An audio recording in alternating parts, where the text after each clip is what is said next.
welcome back everybody to another episode of the Junkyard Dawgcast. I'm your host Jordan Hill. Got Kipp Adams and Ben Wolk with me on this Tuesday afternoon, and a whole lot to dive into around Georgia athletics. We're going to talk about Georgia's win over Texas, give some final thoughts from that one. Talk about Gunnar Stockton, Heisman Trophy candidate, give our thoughts on where things stand with that. Talk about Georgia and Charlotte, getting ready for Georgia's Week 13 game against the 49ers, 12:45 p.m. Eastern Time, SEC Network on Saturday. And then we'll get into the coaching carousel. We'll talk some Georgia basketball later. But guys, let's start with our expectations for the college football playoff rankings. We are recording this Tuesday afternoon. Last couple episodes we've done after the rankings. This one is going to be a later one, thanks to college basketball. They should come out about 8:45, 8:50 p.m. Eastern Time on Tuesday night. Kipp will have you covered with where Georgia is when those rankings are announced. But I wanted y'all's thoughts on just sort of what you're expecting from the Georgia perspective. And I'll start with you, Ben. To me, I think a jump to 4 is maybe what I'm expecting on Tuesday. But what are you sort of thinking we'll see as far as where Georgia is in the latest rankings? No, I think that's what will happen. Georgia will jump to number 4. I talk about the fictional bracket every single week, and the fictional bracket will show Georgia getting a first-round bye instead of being in that 5-12 spot where they've been for the previous 2. We're really at the point in the season where none of what we're seeing in these playoff rankings really matter because there's so many they matter in certain spots in the back end in terms of how they're making decisions from that 12 to say 17 spot. But for Georgia right now, nothing really is going to matter because if Georgia doesn't make the SEC championship game, then what is going to matter is how the committee is going to judge Alabama if Alabama were to be a 2-loss SEC champion over, say, a Georgia or the 1-loss Texas A&M or the 1-loss Ole Miss. Like, that's how all of this is going to end up mattering. And so, 4 is where Georgia will be, and that's kind of that for me. Yeah, the thing that will hurt me just from following the last few weeks if Georgia moves to 4, man, I was very much enjoying seeing which AAC team was going to hold that 12 spot for a week and then fall out the following week because I think at this point James Madison, which is a Sun Belt team, looks like might be in the 12 seed once we get to the ranking later tonight. Kipp, do you have the same thoughts? Do you think Georgia's going to be 4 in the latest rankings? Well, I am still kind of looking at the AAC because I think it might be North Texas that gets that 12 seed. And, well, if Georgia ultimately is able to continue where their path right now, we're now looking at them getting a possible 4 seed and a first-round bye, even if they don't play in Atlanta. That's where things are right now. Now we're looking ahead, assuming Georgia is able to finish out the regular season, without taking another loss. And they don't play in the SEC championship game. Like a top 4 seed without playing in a conference championship game is it's just kind of new territory. But at the same time, I think that puts them waiting to see who wins that 5-12 game. And that would probably be like a North Texas versus Texas Tech is where things are kind of right now. So they could still end up playing an AAC team just in the second round if they're able to, maybe pull off a first round upset. But other than that, I think everything's kind of chalk right now. We're just kind of waiting to see if anything unexpected happens. And it's college football. That never really happens. Yeah, can't think of any times that has played out that way. Again, stay glued to Dawgs 24/7 on Tuesday night. If you're watching this live, Kipp will have the story on where Georgia is. And then keep an eye out later in the week when Ben and I do the Stay Wolk podcast. I'm sure we'll talk a little bit about the rankings then. Well, guys, let's revisit Saturday. Huge win for Georgia, 35-10 victory over Texas. You guys did a great job kind of carrying the weight with the post-game reaction. I was on there for the tail end of it to talk a little bit about my thoughts on Georgia, Texas, but wanted to go back to it and talk about what sort of stuck with you guys in the days since Saturday. So I'll start with you, Kipp. What's sort of been top of mind? What's still stuck with you from Georgia's big home win on Saturday night? I think we're going to talk about probably the forefront of the offensive side of the football in a little bit, but just defensively, the continued just improvement overall. I think we've all wondered all season, kind of with a guy like Gabe Harris, how good he can be. he seems to be getting better every week. I think it's all about him getting off blocks in terms of making plays in the backfield.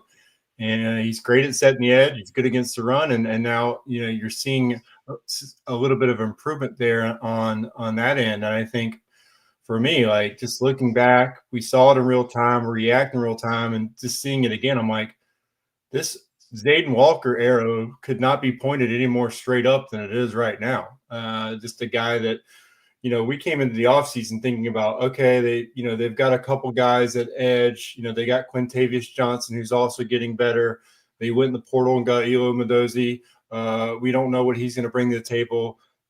In the spring game, all these freshmen had to play because Quintavious Johnson got banged up. And we were thinking, okay, is Chase Linton going to break through?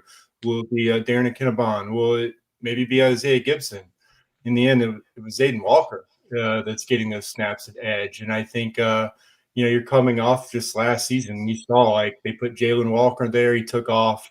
And, the rest was history. And now as a freshman, Zayden Walker's already getting into that role and playing serious snaps. And I just think we've talked all season long about all the freshmen that have been involved, along the offensive line, on defense with Zayden Walker. It's the same way, like just like with Elijah Griffin. I just think that you're getting these impact players in their first year playing important snaps for Georgia. Like Kirby Smart said, this is just going to be how it is, but it's still, when you see it, knowing what they used to have rolling out there, it's still just really impressive that they're able to get these guys ready to play that kind of football.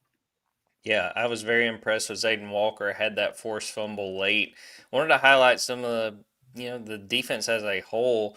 Ellis Robinson, I thought that was his best game tackling wise. DeMello Jones, man, set the tone with that takedown of Ryan Wingo. I thought he played really well. Looking at the rest of the defense, to lose C.J. Allen, I did want to mention this in case folks missed this on Monday. Kirby said he is week to week with that knee injury. We'll just have to see what happens. As I put on our board, from what I've heard from behind the scenes, I think there's some optimism when it comes to the postseason, being able to get him back for that. But I thought, man, the linebackers played so well in his absence. Chris Cole, Justin Williams, Raylan Wilson, who was already starting, but just really maintained that spot. I'm glad, Kipp, you mentioned Gabe Harris. Thought he played really well. Elijah Griffin. Christian Miller had a great pressure on the Arch Manning interception. I mean, he was basically in Arch's lap when he threw that interception. I thought upon rewatch, I do the rewatch story every week, I kind of took for granted how good Nate Frazier was in that fourth quarter. I mean, I thought that he just was running really hard, and I think he was a big part of breaking the will of that Texas defense. Elsewhere, Oscar Delp, they talked about it on the broadcast. I always enjoy when Chris Fowler and Kirk Herbstreit are on the call. I think they're two of the better play-by-play and color commentators in college football. But Delp had a great catch. Seems like Gunnar Stockton has really mastered that throw down the seam to Oscar. Oscar did a great job waiting to get his hands up, catches it. He sees Michael Taft coming in and spins. I mean, it was just a very smooth play to avoid a big hit. I thought Delp played really well. They tried to get Elias Williams involved again. They took a deep shot with him that didn't connect. Huge play to get Lawson lucky, that touchdown. I'm sure that meant a lot to him after a really scary situation at Mississippi State. I think that's really top of mind for me. I'll see if I can think of anything else. But, Ben, what about you? What has stuck with you from Saturday's win? Really just how dominant of a win it was in a top 10 matchup, quite frankly. I mean, we can talk about the fourth quarter, them winning 21-0. We can talk about, like you mentioned, sort of breaking the will of Texas after going up 21-10 and then having the onside kick, and then Nate Frazier just really commanding the run game there in the fourth quarter. I mean, all of that goes without saying, but I saw the stat that Tom Fornelli with CBS Sports, our CBS Sports colleague, put out there of Texas didn't have the ball with a chance to tie or take the lead for the last 43 minutes of that game.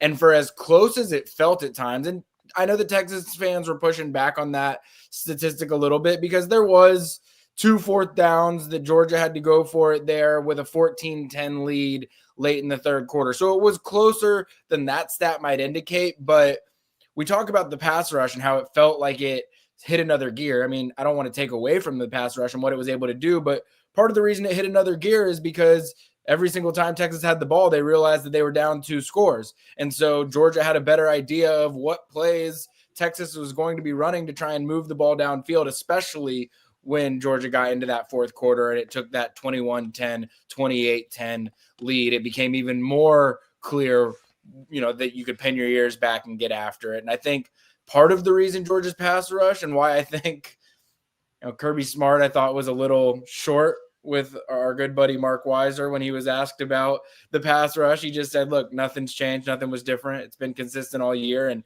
we maybe have been critical of it. I know a lot of others on the outside have been critical of it. And I'm sure internally Kirby Smart's been a little bit more critical of it than he was in that press conference setting right there. But the thing is like, Georgia's been playing from behind in a lot of cases. That's allowed teams to be able to approach Georgia's defense differently. You're not having to drop back for 3, 4, 5 seconds against this Georgia defense when you have a first half lead the way that a lot of these teams have. And so I think that the way that teams have played Georgia has been conducive to the pass rush not seeming as spectacular.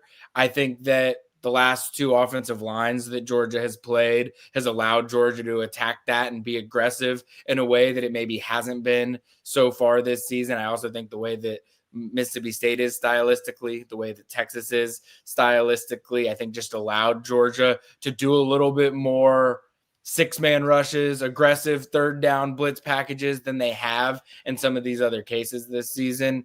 And so, look, I don't know how much I want to take these last 2 weeks and say Georgia's peaking, Georgia's turning a corner, Georgia's growing into a different version of itself that's going to be really dangerous in the postseason, because I think that there's been indicators of this all season long that this defense could do certain types of things in certain spots. But I also don't know that when it comes to playoff time, you face off against the Ohio States of the world, whether it's the Alabamas of the world, again, the Indianas, whoever it might be, like you are going to be going up against teams that have strong offensive lines, that they have great pass protectors. You're probably not going to be able to take advantage of them the way that you just were able to, Texas and Mississippi State. But I don't want that to take away from what this defense has done and the fact that it is clearly showing signs of a maturing defense and a defense that is more of a havoc creator now than it was 5-6 weeks ago. Yeah, the thing for me, Kirby pushing back on the question about the pass rush, and we had the conversation with a few of the folks on the beat on Tuesday when we were waiting on players. To me, there's been a clear step forward, even when you're not just talking about sacks, because what is it that Kirby Smart always talks about when the sack numbers get brought up? Hey, we care about havoc. We care about affecting the quarterback. They weren't even doing that earlier in the year when the sacks weren't there. It wasn't like, well, we're not sacking the quarterback, but you can tell we're pressuring this guy and he's making mistakes. No, they were getting held in check, and you've seen that change in the last couple of weeks. Now, to the point Ben was making, Mississippi State, shaky offensive line. Texas, not been a very good offensive line throughout this year. So I think that is worth pointing out. And, kudos again, some of the other things that come to mind. Georgia did such a great job stopping the Texas run. I mean, just made them completely one-dimensional, and I think that is a sure way to have put them in a position to not succeed. I think that put the pressure on them and put the pressure on Arch, where it was like, if I don't do it, then this isn't happening. Elsewhere, offensive line, very impressed with the game they had. A lot of plays of Drew Bobo getting to that second level, man, making plays. Monroe Freeling gets SEC Offensive Player of the Week, and I think much deserved. He had a great game. Ernest Green laying out dudes late in that game. That was very impressive. And I did want to kind of end the Texas conversation with this. When's the last time that you have seen second-string players get in a top 10 matchup? To see that late, man, that was unbelievable for me. When I was going through the PFF snap counts and grades and those types of things, that when I went through it, I said the worst sign for Texas and all of this that I've seen is that 33 players played on offense, and I want to say like 28 players played on defense. Like, if you're Texas and Georgia's getting in 60, 70 guys in a matchup like that, like you did not play very well because Georgia was in way too many comfortable moments where they felt they could show some different looks and get some other guys involved. So yeah, that is the most alarming thing if I'm Texas, that Georgia was basically able to turn this into a bye game by the end of it. I had a very awkward conversation pregame with a radio station in Austin, and I think the guy was a former Texas player. But toward the end of our radio hit, this was a couple hours before the game, he was like, "Well, what's Georgia's backup quarterback's name? Because they're going to get after Gunnar," and basically implying they're going to knock Gunnar out of the game. So I don't know where that guy is, but you got to see Ryan Puglisi. I don't know if that's what you wanted, but you got to see him. All right. Part of the conversation that came out of that Texas game is Gunnar Stockton a legitimate Heisman candidate? Had a strong game against Texas, has added to what's been a really strong stretch for the Georgia quarterback. I want to go through his statistics before I play a clip of Kirby Smart talking about Gunnar as a Heisman candidate. But to this point, 10 games, he's got a 70.7 completion percentage, 2,269 yards, 19 touchdowns, only 3 interceptions. He has also rushed for 350 yards and 8 touchdowns. Wanted to play this clip of Kirby asked about it on Monday. Should Gunnar Stockton be a Heisman candidate? This is what he had to say. I would defer to you guys and the people that judge that in terms of what that consists of. It's hard for me to lobby for that. What I will say is he embodies everything about that award: resiliency, character, determination. I mean, all those words that embody a Heisman Trophy winner. Gunnar's got it, and he's done it on the biggest stages, in front of the biggest audiences, against some of the toughest competition at a really high level. So, he's playing well. He's playing to make the people around him better, and his value to our team is immense. Now, I want all of y'all's thoughts on Gunnar as a Heisman candidate, but I want to start with this because, Ben, you and I were texting about this after what Kirby said. We were both very surprised by how Kirby took that. I want to just kind of set you up and get your thoughts on that part, the fact that Kirby said what he said about Gunnar. 100% I was surprised. I'll also get out in front of it for Kipp. I don't even know what Kipp's allowed to speak on related to the Heisman as a Heisman voter. So Kipp, if you're able to speak on it, I don't even know. But I was surprised for a couple of reasons. One, we know that individual awards don't matter to Kirby Smart or the team, or probably Gunnar Stockton, quite frankly. We know that everything is always SEC championship oriented, national championship oriented, winning the next game ahead of you oriented. Like, that is the focus for everything. Georgia still has 2 games left on its schedule.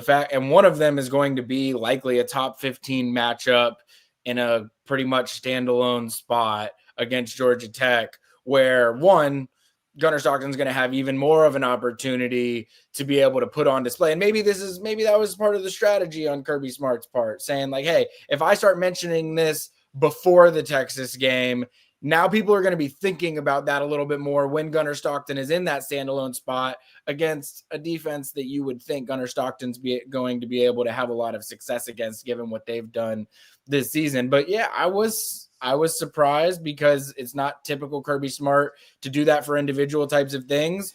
I also think there's enough time left in the season that he's typically more cautious than that. But there's a chance that Georgia plays that game against Georgia Tech on Friday. He gets asked about Gunnar Stockton's Heisman. This is hypothetical and assumptions, but that he gets asked about Gunnar Stockton's Heisman candidacy. And we don't really know whether Georgia's going to be playing in the SEC championship game at that point. And he doesn't know whether he's going to really have a chance to be able to talk about that on a stage that would make a difference. And so I get sort of why he's wanting to go ahead early, but I also think it's just a testament to, one, the type of guy that Gunnar Stockton is, and two, how much Kirby Smart believes in Gunnar Stockton, because you don't see him taking those types of risks like before a top 15 game like he could have against Georgia Tech, because Gunnar Stockton can go out, lay a dud against Georgia Tech, and then it's like we're not really having a conversation about Gunnar Stockton, the Heisman candidate.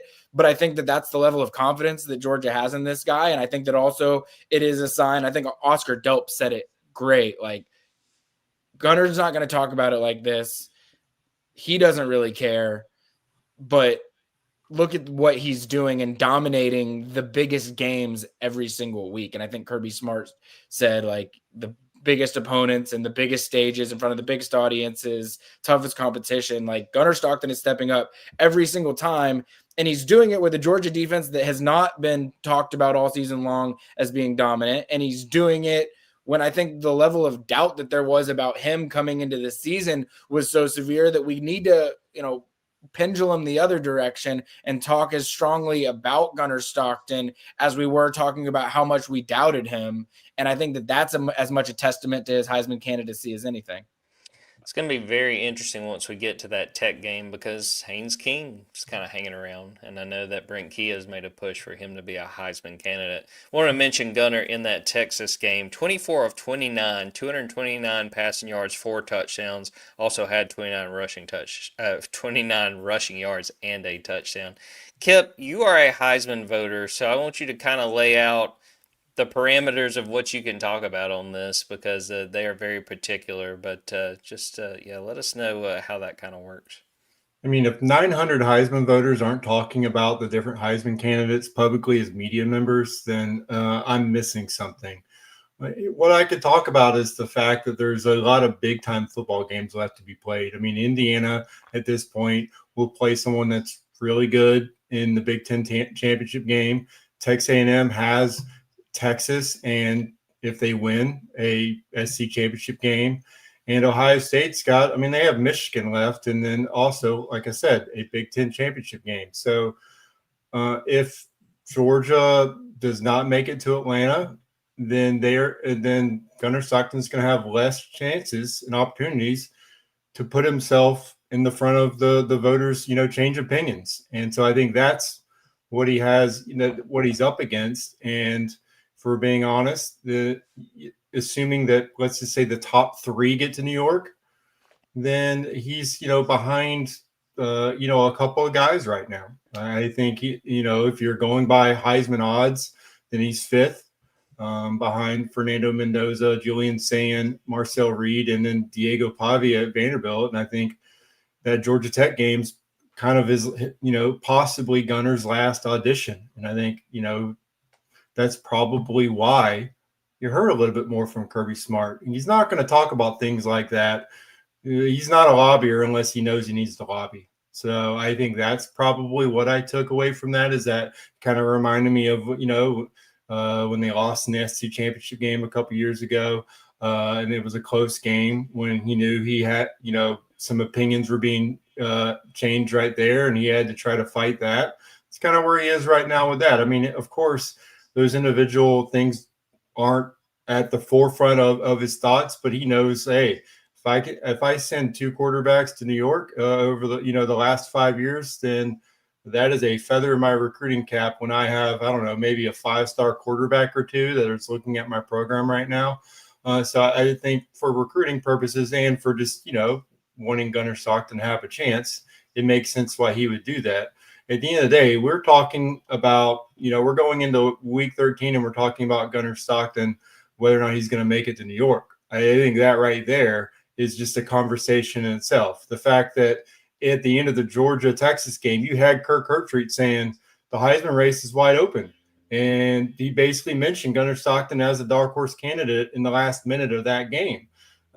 Dan Patrick brought up Gunnar Stockton as a Heisman dark horse. So the fact that it's being brought up nationally tells you how big the Texas game was. You knew that primetime game was his biggest showcase game, and he accounted for 5 touchdowns in the biggest game of the season for himself. So I just think, again, we're talking about a offseason to now, how things change, how we watch Gunnar Stockton grow on the job, and the fact that, again, he started 10 games in the regular season now in his first season as a full-time starter, and he's a dark horse Heisman candidate. So I think that right there, it's enough right there.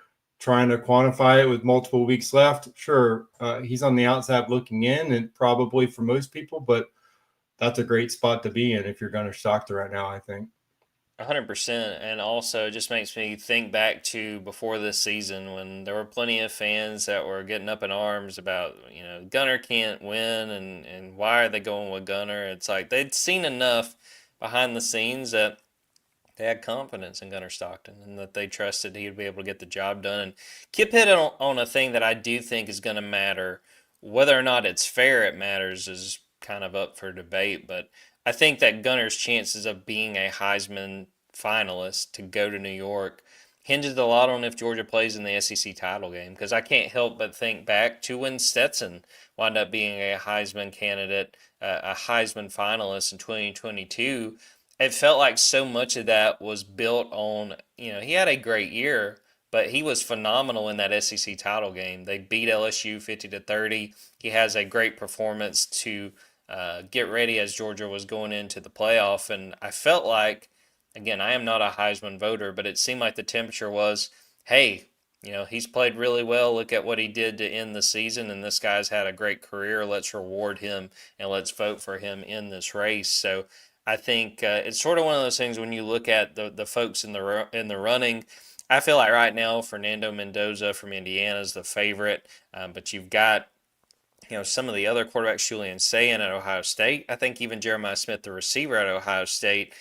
I think after this past weekend, Gunnar jumped Ty Simpson and Marcel Reed. Even though A&M won that game, Marcel Reed was horrible in that first half. And maybe folks will forget about that the next couple weeks, and Texas A&M's undefeated.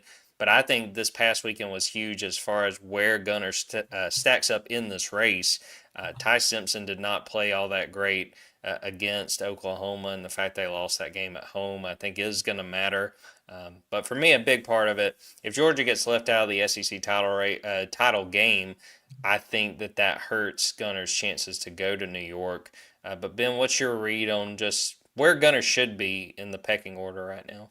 Well, I think I'll go out on a limb. I think Gunnar will be in New York because I think Gunnar is going to play one more top 15 team that is giving up 30 points a game to everybody right now. And so I have no reason to think that Gunnar Stockton isn't going to be able to do the same thing based on what he's done against presumably more difficult defenses to do that against. And so I think that he has one big top 15 prime. It's not prime time, but it'll be a standalone spot on Black Friday, more or less. And he will get a lot of that same buzz. And Georgia has to win the game. So I'm not saying just because Georgia scores 30 on Georgia Tech doesn't mean that Georgia's going to win the game. Georgia Tech has, some offensive firepower in its own right to be able to hang. But Georgia has to win that game. But I think that if Georgia wins that game, he will be in New York. Now, does getting to Atlanta help? I definitely think it does. But I think if he doesn't get to Atlanta, you would imagine one of Marcel Reed or Ty Simpson's not having the best day in a loss that weekend. You would imagine Julian Sayin or Fernando Mendoza or Jeremiah Smith's not having the best day in a loss that weekend as well. So I think that some of what would end up happening that weekend would not net, it would be net equal in terms of the negative impact it would have for some of the players that would be playing that weekend and the fact that Gunnar Stockton would kind of just be sitting there. I don't think Gunnar Stockton's going to win the Heisman, but I think getting to New York should happen at this point, and I do believe based on what I think will happen in 2 weeks will happen. Fascinated to see how this plays out. It's going to be fun to follow going into the end of the regular season, and then if Georgia goes in the SEC title game, see what happens there as well. We're going to take a quick break, come back and talk Georgia-Charlotte. We're going to talk about the coaching carousel. We're going to talk about Georgia basketball, a lot to still get into, so stick around. We'll take a break. Be right back.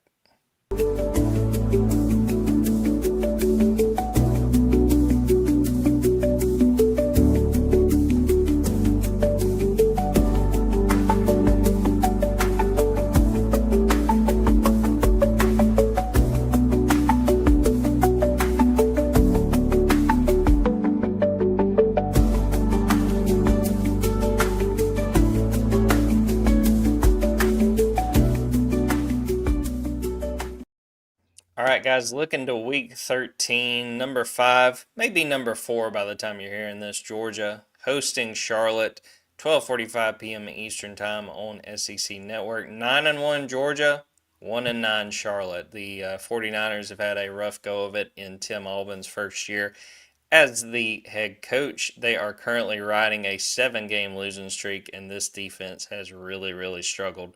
Last few games, 28 given up against UTSA, 48 given up to East Carolina, 54 given up to North Texas, 49 given up to Temple, 24 against Army, and South Florida put up 54. So this is going to be a cupcake game for Georgia. Later in the week, we're not going to do our usual preview podcast because this is just a bye game. This is not going to be a very competitive one. So instead, we will do a Stay Wolk episode later in the week. Some big recruiting news to talk about on that episode. Some fun stuff we will do there. But did want to share some of what Kirby Smart had to say on Monday as they get ready for this game against Charlotte, an early one to play the 49ers. I mentioned it earlier in the episode, but Kirby mentioned C.J. Allen week to week with that knee injury. Good news, Chauncey Bowens day to day. He got banged up late in that game against Texas, but that bodes well as far as when he'll be able to get back. But big day and a lot of focus for the older players for Georgia, with Saturday being senior day. Talk about a team, a class, I should say, that came to Georgia. They were true freshmen when Georgia won that second of the 2 national titles. Had a lot of winning, had a lot of success. Were part of that SEC championship in 2024. But Kirby was asked about this senior class, what he'll remember about them. This is what Kirby had to say. More about this year because the majority of this senior class has had an increased role, at least from a leadership perspective, maybe a snap perspective in some guys' cases this year, because there were a lot of seniors last year, and this class has been unique in that this season's been different. They've been part of the new culture, first real senior class that was kind of brought into this group. A couple of them left last year, so Malachi and Michael, they were all part of this class that's gone. But when you look across the board, the fourth-year seniors, they were kind of the first. It was in its infancy, but they were in the NIL stage in phases. So, proud of them, love them like I do the others, and I want to continue for them to grow. I think it will help Georgia on the whole, having that as a little bit of motivation. And, some of the players have talked about, Oscar Delp talked about, when he was a younger player, that senior day, man, you want to go out, you want to make sure that those older players, that their last game in Sanford Stadium is worthwhile and that they have a good day. And, there's the potential, maybe, Georgia could wind up hosting a home playoff game, but the way it's trending right now, doesn't look like that'll happen. But to know that that game is guaranteed, to play between the hedges one more time, I think that's going to help against an opponent that again, is overmatched, that this should not be a close game. I think that will bode well. So be some nice motivation for Georgia. All right, guys, I wanted to play this clip about Kirby talking about potentially missing the SEC title game. I think Ben alluded to it a little bit earlier. A very interesting back and forth with our buddy Mark Weiser from the Athens Banner Herald. We're just going to play this and then kind of dive into the crux of what Kirby was saying. This was about, Georgia potentially missing the SEC title game, but it helping in the long run for the playoff. Just sit back and enjoy this one. How we look at going to the championship game, that would be like saying, are you looking at intentionally losing? Okay, well, that sounded like, I can't, I want to win every game that we possibly play. So what does that mean? Well, from, the 12-team playoff is kind of an end-all be-all for, you see a lot of coaching changes, programs aren't getting there, they're making changes. How does it affect, just the path now that you have a championship game, and instead of only 4 teams, you don't necessarily need to win it or even get there to get to the playoff?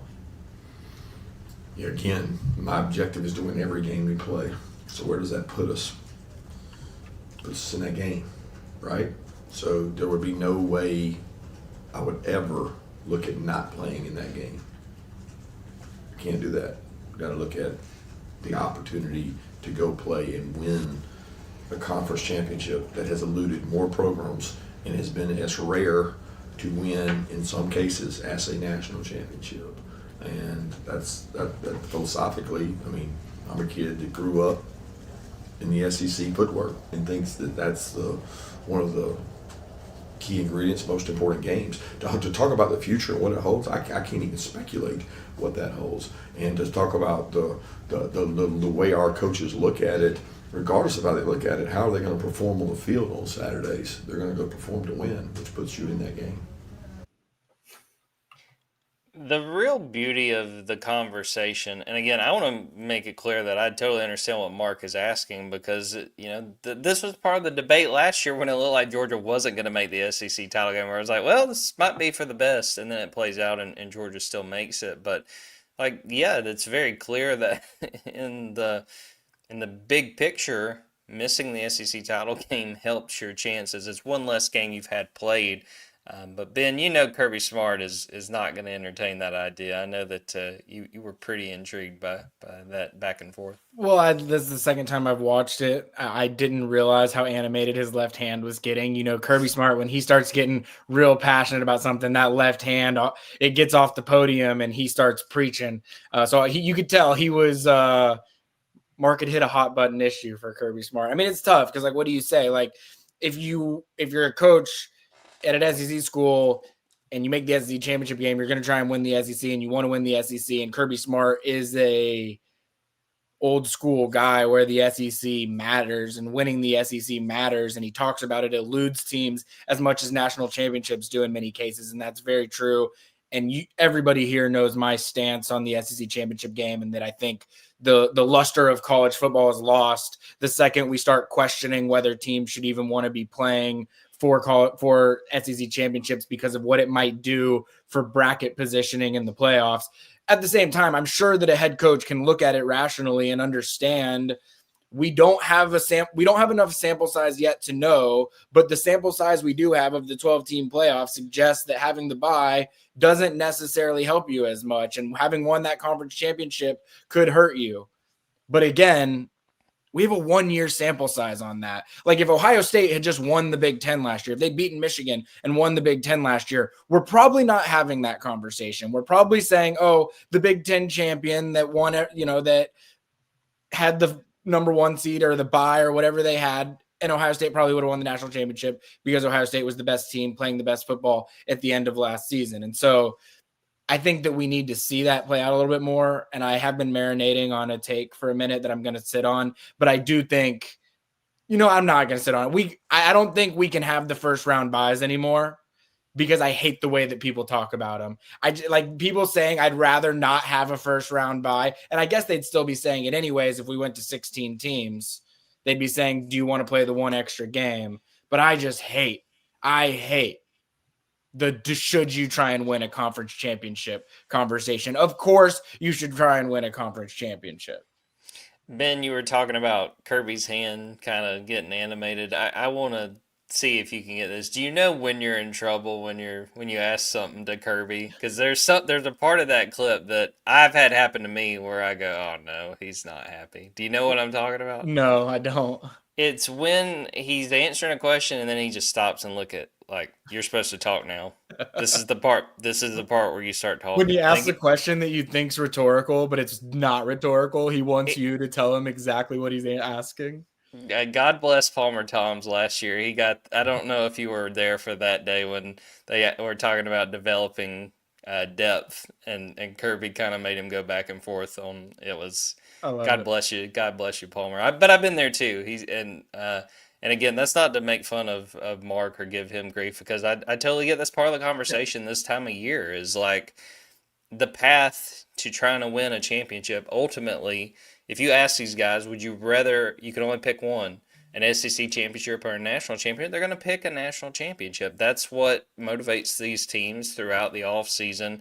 But the funny thing, when you look at it from Georgia right now, I think Cole Kublik posted the most likely or the highest percentage matchup that you would see in Atlanta right now, and it's Georgia and Alabama for the SEC title. Now, there's a lot that has to play out, and a lot of different things can happen, but it's not like it was last year where, it seemed like for us, as much as I remember it, it was well, it's a foregone conclusion, Georgia's not making this, and then all of a sudden that one weekend it all kind of flipped. Kip, what do you make of just this conversation about, how much going to the SEC title game means and the playoff piece of it and probably more than anything, just how Kirby looks at it? Well, again, he's so sneaky in how he answers the questions. His answer was actually, my objective is to win every game we play. That is not actually an answer to Mark's question. The question is about whether or not playing in that game helps you. If you don't even get to the game, then you still didn't get an answer from Kirby Smart. Like, they're not in the game right now. So there's nothing that Kirby Smart can do right now. Their schedule is done in conference play. So that's not even like what he should be opining about right now. And it does go into the Kirby Smart hypothetical. He doesn't play in that. So I get it. But saying whether you want to play in the game is just different.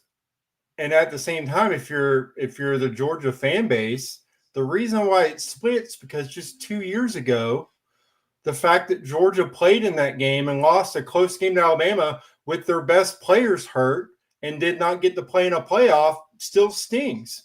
If Georgia didn't have to play in that game, then you had Brock Bowers, you had Lab McConkey, you had a healthy Amarius Mims not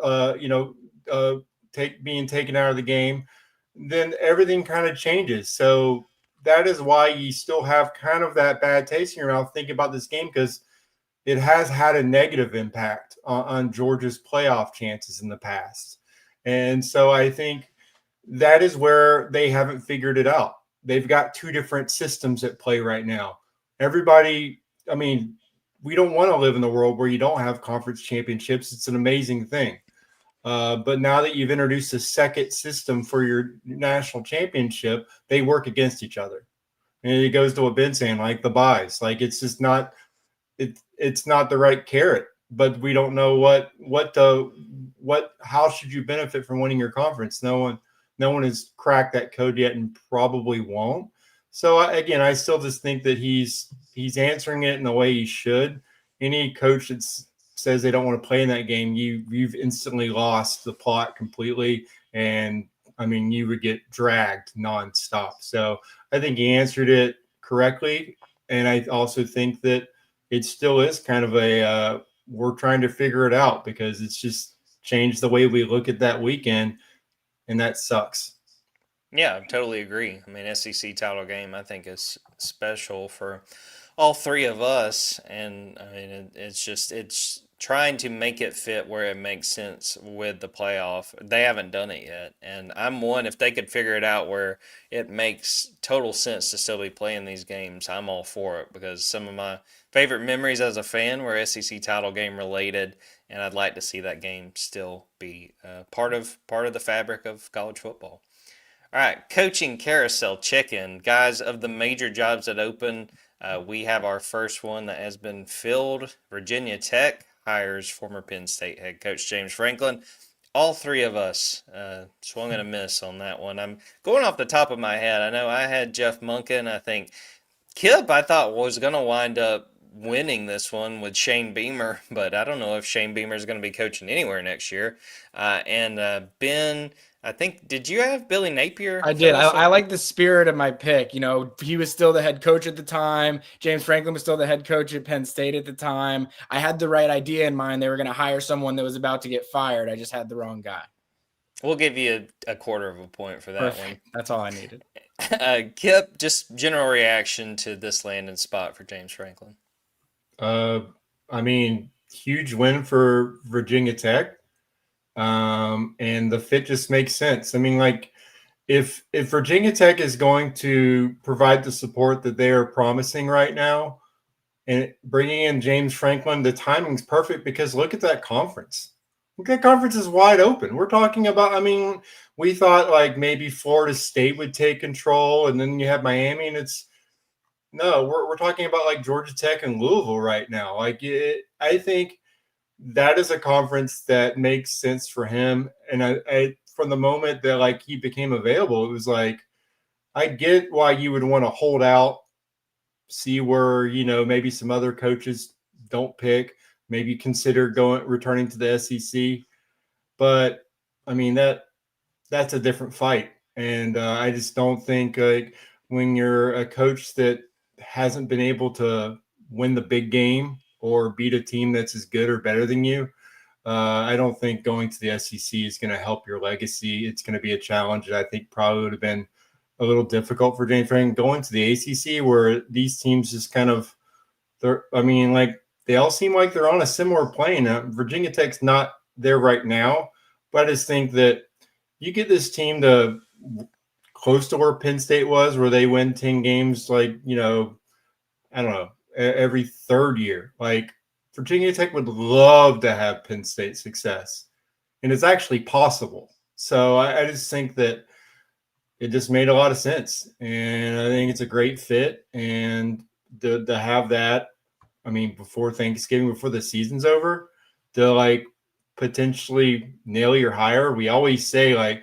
oh, there's always these good fits in 3 years, 4 years from now. We're like, okay, well, oops. This one makes sense right now. And I just think that's a rare mid-season win for the Hokies.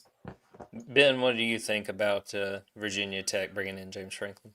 Well, my first reaction was I thought that James Franklin could have had the opportunity to swing higher than Virginia Tech in terms of how I view Virginia Tech right now. But the more that I had time to think about it, the more it makes a lot of sense. I think he would have probably wanted to hold out for the Florida State job if it were to open up. But I think that it probably reached a point where Virginia Tech was saying, hey, need an answer one way or the other. Florida State's not willing to figure out what they're going to be doing until the season's over. And Virginia Tech has history. You look at the game day environment that you can have there in Blacksburg. There is still a lot of potential now, and obviously the historical things that you can lean on at Virginia. He is Virginia Tech. He has recruited that area really, really well since he's been at Penn State. And I think that probably played a role in this as well, because he knows that state has been really a pipeline for Penn State for the last decade. And now he's going to have relationships built around there. It's going to make it that much easier to be able to build something. And when it came to deciding now on Virginia Tech or waiting, getting in now and being able to figure out, all right, what is your transfer portal plan of attack going to be? What is your roster retention plan of attack going to be? It just gives him such a head start. And so you put that in with, the ACC is up for grabs, and you don't really know what's going to happen with any team in that conference right now other than Miami. I would say that, there's an opportunity for Virginia Tech to be able to get back into the national landscape. And I'm sure there's an appeal to that as well. You think about where Penn State was when he started and how terrible the national optics and the image was around Penn State way back then, and what he was able to get it to their coming into the season that he ends up getting fired, ranked number 2 in the country. You don't have to do any kind of image repair at Virginia Tech. You just need to get the program back on the right footing to where it was a couple of decades ago. And I think that he's the type of coach that is capable of doing that. And quite frankly, the type of coach that, because he hasn't beaten the Ohio States of the world and the Michigans of the world when they've been the top of the Big Ten, people have taken for granted just how good of a football coach that he is. And I think that that's going to help him a lot at Virginia Tech, because I think that look, I made the joke to y'all in our group chat, but it's the reality. Virginia Tech went from entering the season with James Franklin's old defensive coordinator to just getting James Franklin. That, if you had told them at the beginning of the season they were going to get that upgrade, that's the upgrade of the century in terms of coaching hires. I know it's not viewed that way right now because of what happened with Penn State this season, but I think that Virginia Tech should feel like they had one of the best coaching upgrades that we've seen in a while. 100%. And you hit on a couple things that I was thinking of. One, recruiting generally the same area of the country. 2, getting in now and being able to evaluate this roster and say, all right, well, we like what we got here. Okay, we're definitely going to need to recruit out of high school or the portal here. I think that that's huge. And my thing with James Franklin, he's the kind of guy that I think Virginia Tech needs from the standpoint of, look at what he's done. He's been a program builder. The success that he had while he was at Vanderbilt. Penn State got them from a really tough spot after Bill O'Brien left, but made them really, really good. And they were on the verge of playing for the national championship last year. I'm someone, and I'll be interested to hear both of y'all's thoughts on this. I'd like to see Virginia Tech be relevant again. I mean, when I think about watching college football when I was young, and that was mainly the 2000s, I mean, that was still the heyday of Frank Beamer. And, I think Tyrod Taylor was probably the quarterback I really remember for Virginia Tech. I was a little bit too young for when Michael Vick was there in Blacksburg. But I'd like to see them be relevant. And Kip hit on the big thing for me, man.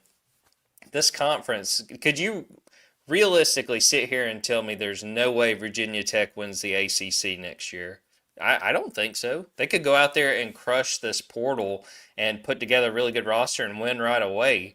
But I did want y'all's thoughts. I mean, Virginia Tech is a school I'd like to see have success again. Kip, is that one of those teams you'd like to kind of see be revived?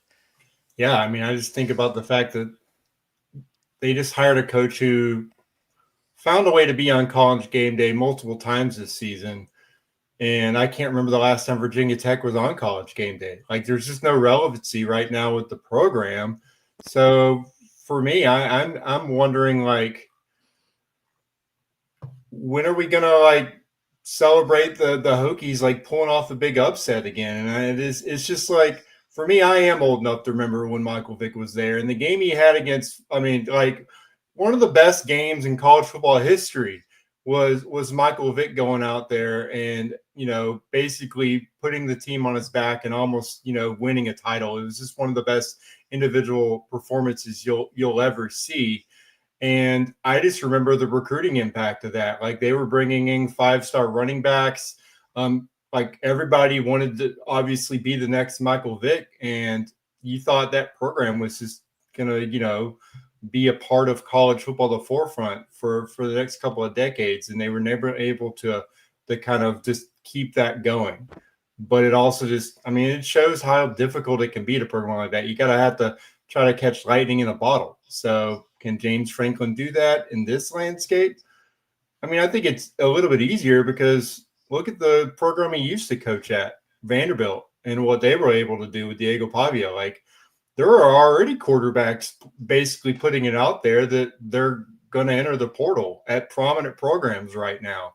And so I think, yeah, if they actually have the support and they're going to give them the support they're claiming to, you can go out there and reshape that roster and, yeah, be competitive in the ACC next season. I think it's definitely wide open and it's definitely possible. To answer Kip's question, from a quick Google, Virginia Tech, the last time they were on College game day, 2017, they lost to number 2 Clemson. Their last win on College game day, 2007, they beat East Carolina. Ben, you got any strong feelings about the Hokies?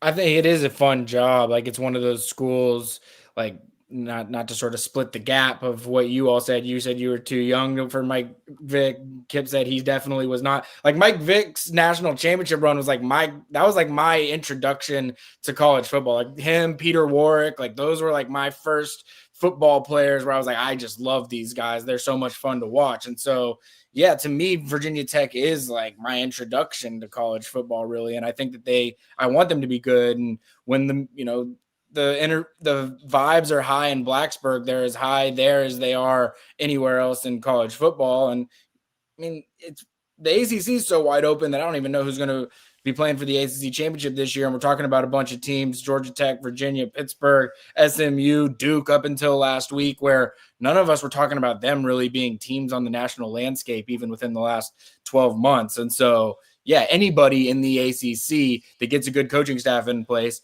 builds a good roster, and sustains that, I think they have an opportunity to really take over in the ACC. And I think that's what you're seeing with Brent Key at Georgia Tech right now, really.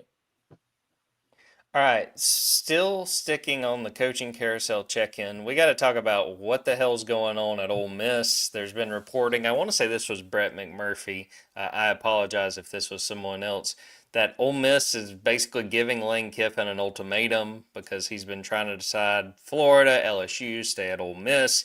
There was a very odd Pat McAfee appearance on Tuesday, which apparently was pre-recorded and didn't really, I don't think, did very much to quell rumors or really figure out anything. So we're just going to dive right into it. I'm going to put Ben on the spot. What does Lane Kiffin do? Where is Lane Kiffin?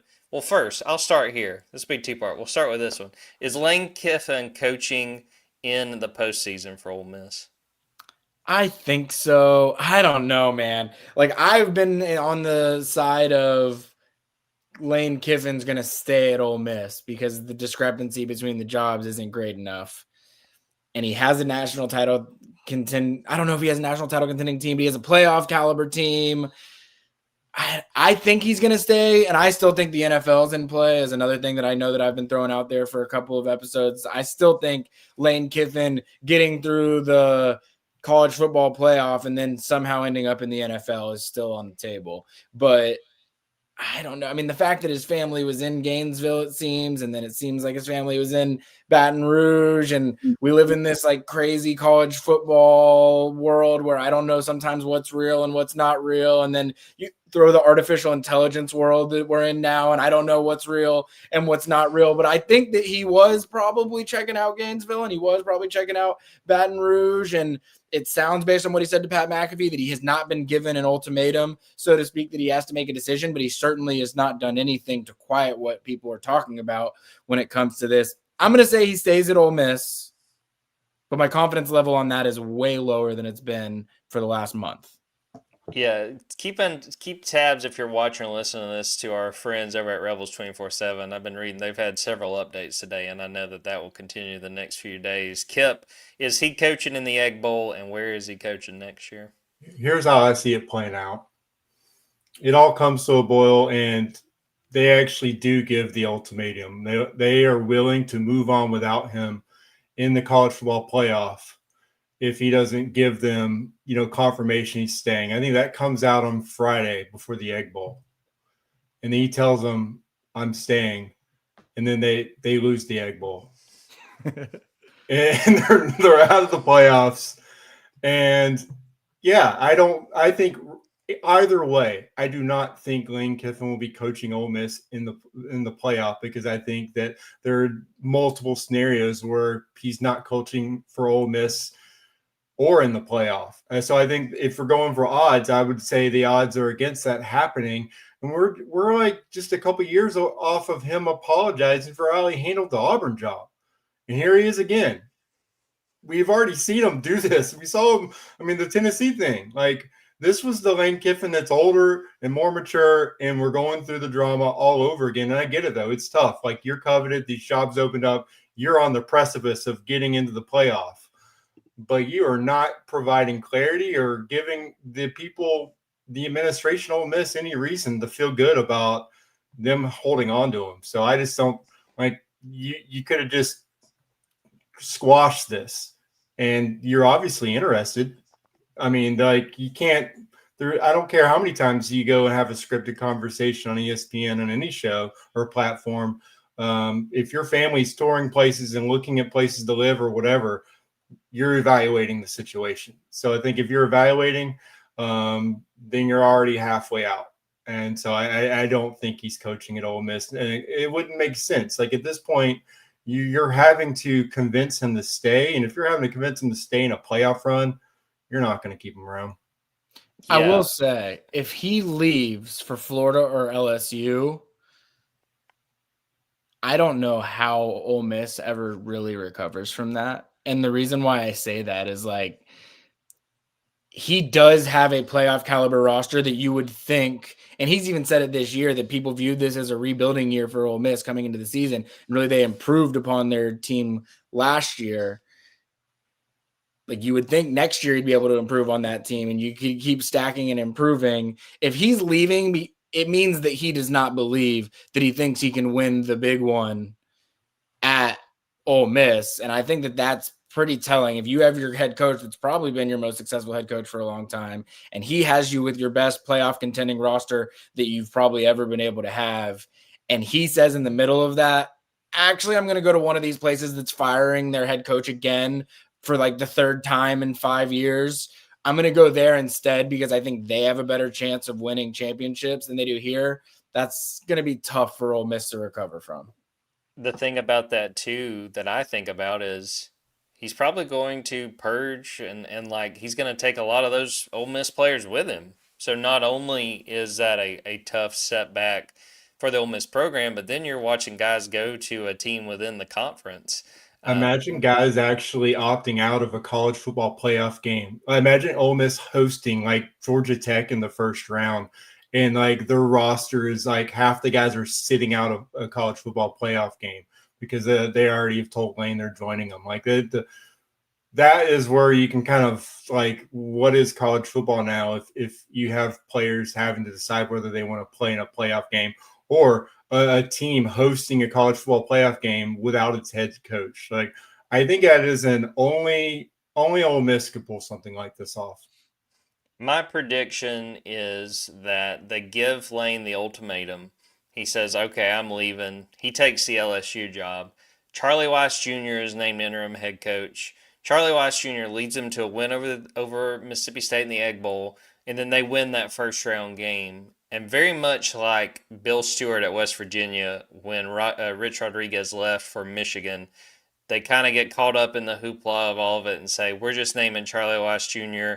our full-time head coach. He did such a great job, and it's not going to be very successful. He'll be there 3 or 4 years, and it's just gonna they'll be mediocre. They won't be what they've been under Lane Kiffin. And Kipp, you hit on the biggest thing for me.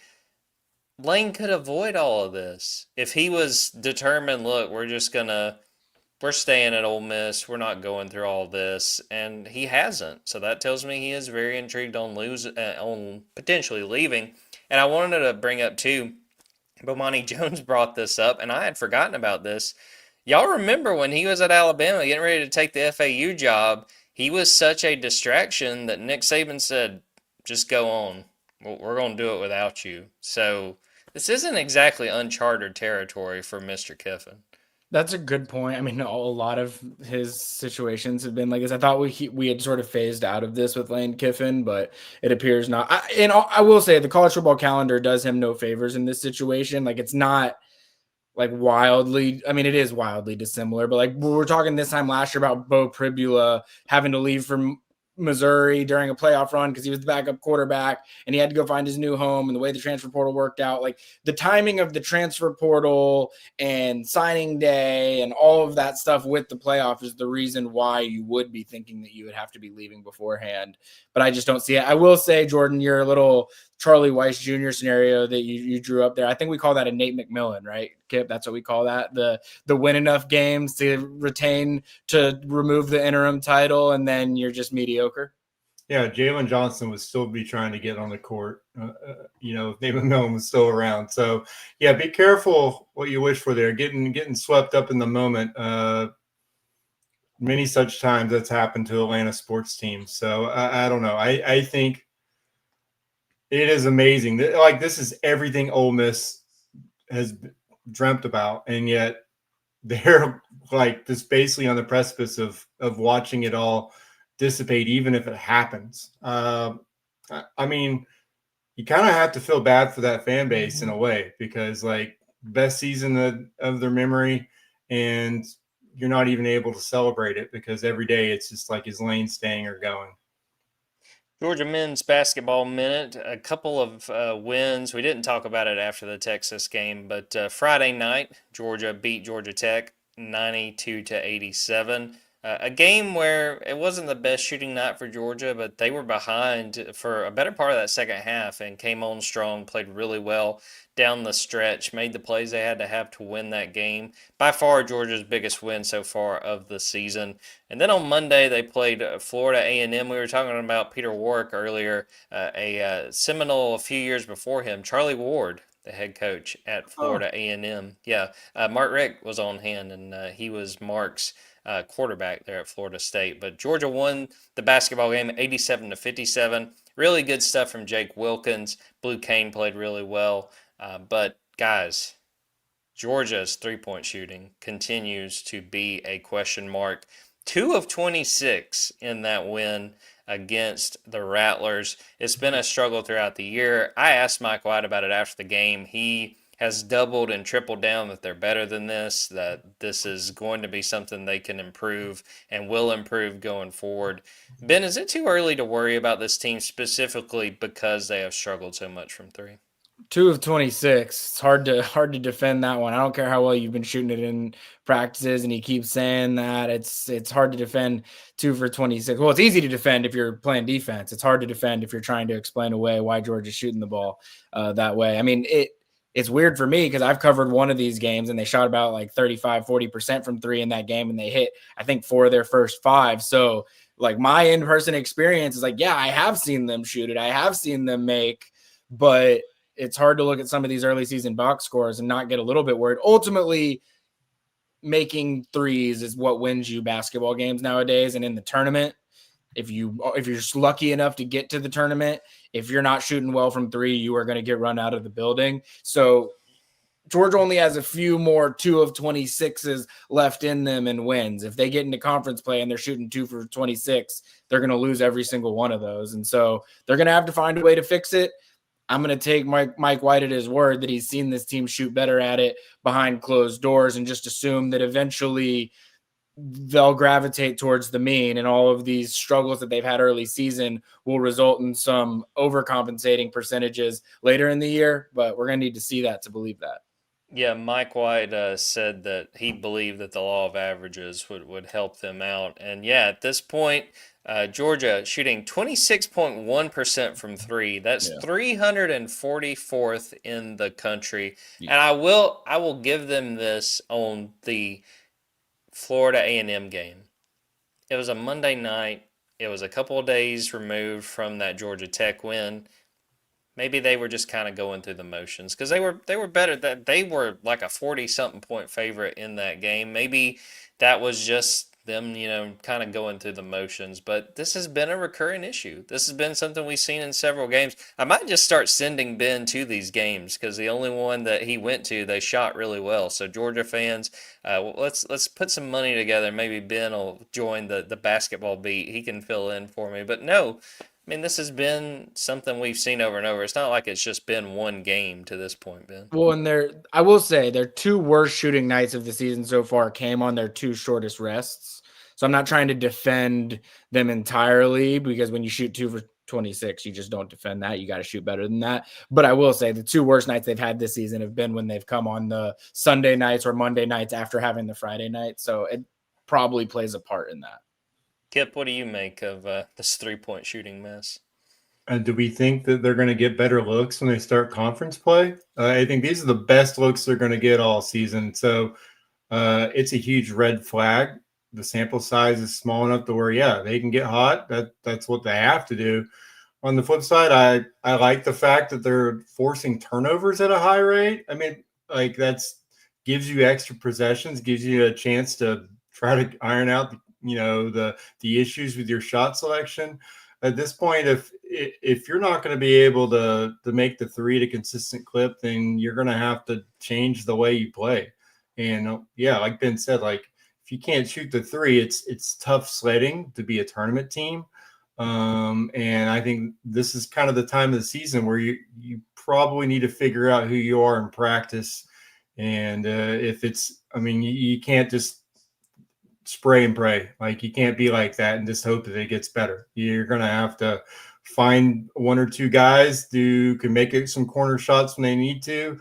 And you might have to just start moving the ball around and just change your shot selection, maybe try to get some points in the paint. And I also don't, the defensive rebounding, they've struggled in that area as well. So I just think that's almost as big of a red flag for me as the 3 points. They're doing fine offensively, but they're getting beat on the defensive boards and they're giving their opponents extra shots. That's also kind of a recipe for disaster in the SEC. I think we'll learn more about this Georgia team this weekend. Friday night, they are playing in the Charleston Classic. First game, 9 p.m. against Xavier. That is Richard Pitino coaching Xavier. So see how they play there. And then Sunday, they will either play Clemson or West Virginia. I think if you're Georgia, you need at least 1 win over this weekend. But again, another good test against some quality competition. Let's see how the Bulldogs handle it. All right, we're going to end the episode there. Thanks to Kipp and Ben for popping on. Thanks to everyone who watched this live, everyone who is watching or listening to it after the fact. Be sure to go to Dawgs247.com. We have had a ton of content, both from a big recruiting weekend for that Texas game, all the football stories coming out of it, basketball stories from that FAMU game, and also what they've done getting ready for that big trip to Charleston. Go to our YouTube and subscribe. We got all kinds of Kirby Smart press conferences, player interviews, Mike White press conferences, and the basketball player interviews there as well. Check out our TikTok. Check out the Junkyard Dawgcast wherever you get your podcast. Please rate and review. That helps us a ton. A lot of good content. Busiest time of year, but man, it is such a fun time of year. And before long, we're going to be talking about National Signing Day, potentially talking about Georgia in the SEC title game. It is not going to slow down anytime soon. And we hope you guys will follow along with us over on the Junkyard. So we're going to end the episode right there. For Kipp Adams and Ben Wolk, I'm Jordan Hill. Until next time, take care, everybody.